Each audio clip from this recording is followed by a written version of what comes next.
I know, every time that we get a chance to talk, I learn a little bit more and a little bit of something new. So I'm super excited to be here with you today.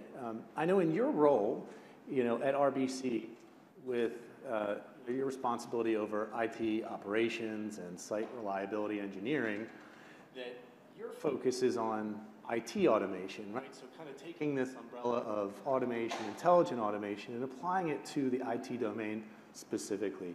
Can you share with us just a little bit about how the bank is thinking about IT automation? I can, and as I was listening to some of the people speaking before, I thought they've covered so much material on how we've implemented this, that what are we going to talk about? So I'll give you some specific examples of how we've implemented it at the Royal Bank of Canada and how we plan to build those capabilities into the future roadmap. So I think the most fundamental shift we've made to our culture in an infrastructure and technology world is the deployment of site reliability engineering.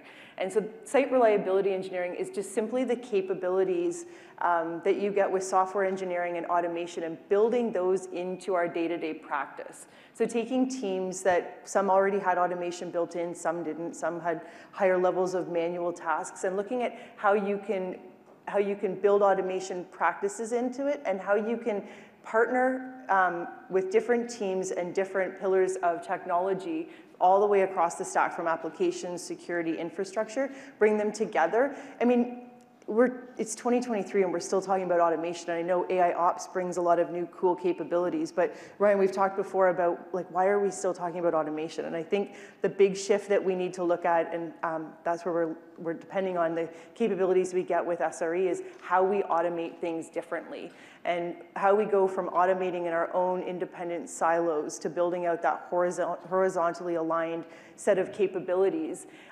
In order to automate, you've got to have the base and the foundation in good shape. Then you automate, and then you look at the potential ahead of us with AI Ops and Gen AI and some of those capabilities. And I think that's where it's exciting to build and partner with IBM, as we're here talking about today, building that future model and find some more efficiencies and opportunities in our tech stack. That's great. That's great. Maybe you could share a little bit more about specific use cases that you're thinking about as you embed the SRE teams, as you do some of the things that you just described. Where are you vectoring them in terms of maybe low-hanging fruit or those initial use cases? How are you thinking about that? So there's a couple of things I'll answer with there. It's been touched a number of times here, but we talk about the impact to our workforce management or our teams with the rollout of automation and AI Ops capabilities. And when we look at what use cases we want to trigger, the one reason why that hasn't scared us at RBC is we actually work very closely with the frontline operations teams and understand from them what are the best use cases we can build and how can we make your lives easier. So when you look at the benefits and the ROI you can get on some of these new tech tools, it's driving efficiencies. Sorry, is your mic good? I guess my mic wasn't working. All right. It's driving efficiencies through process and tech, which means, how do we save some money? And sometimes those are actual savings we give back, and sometimes we reinvest. But it's also around how can we change the lives of our employees working in the operational space. And so when you look at what use cases we can trigger, we go and talk to the staff that are doing a lot of the manual tasks and ask them for ideas. What we found there is that it gives us, first of all, a very accurate view of where the opportunity lays. It gives us automatic buy-in of the teams because they're happy and thrilled to be getting rid of some of those manual tasks. And then, same as we've done with rollout of cloud or other tech, we look at what upskilling opportunities that there are for our staff to make sure it's not something that's scary or that they want to shy away from, but something that they embrace and jump into. So I think some of the benefits we've seen are around really technical day-to-day things, like, looking at patch management, certificate expiry, looking at some of the calls that are coming in for support and service, and leveraging a lot of this tech that we're talking about in those spaces, and then taking that and then reinvesting some of the savings to help further and broaden our scope. Perfect, perfect. Oh yeah, I can hear myself better now too. I know, great. I felt loud before. So that's great insight and clearly some value there.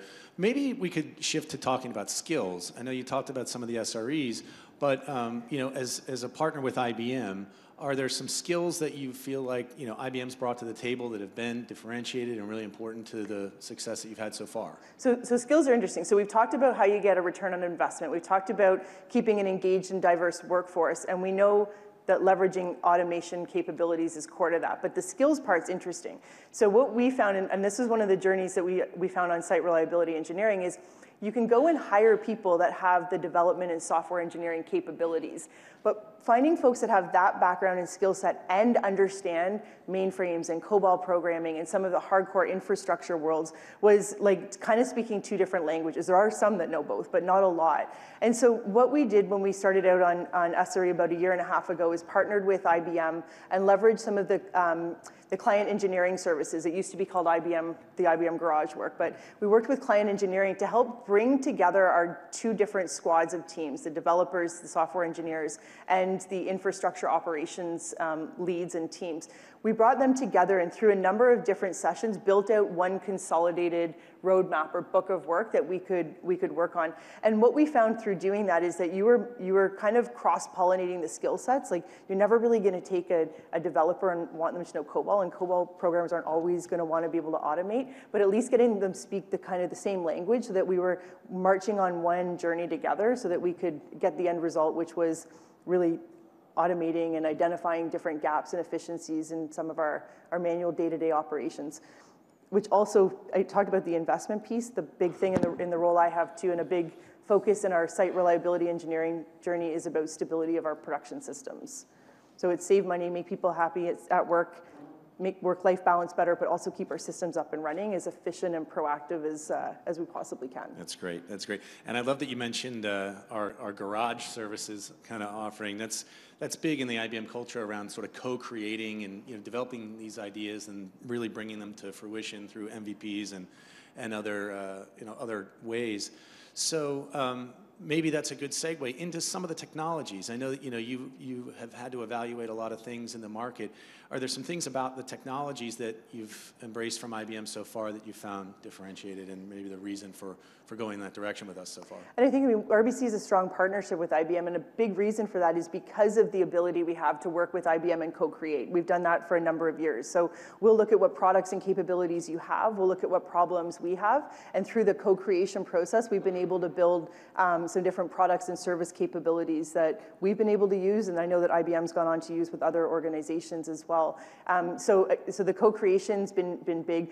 I'd have to bring up the Watson X that we're looking at right now too. A lot of industries are looking at how they can leverage capabilities like that. I know IBM's got a good sound offering in that place, and we're partnering with you to understand where there are opportunities to leverage tech like that inside of RBC. Perfect, perfect.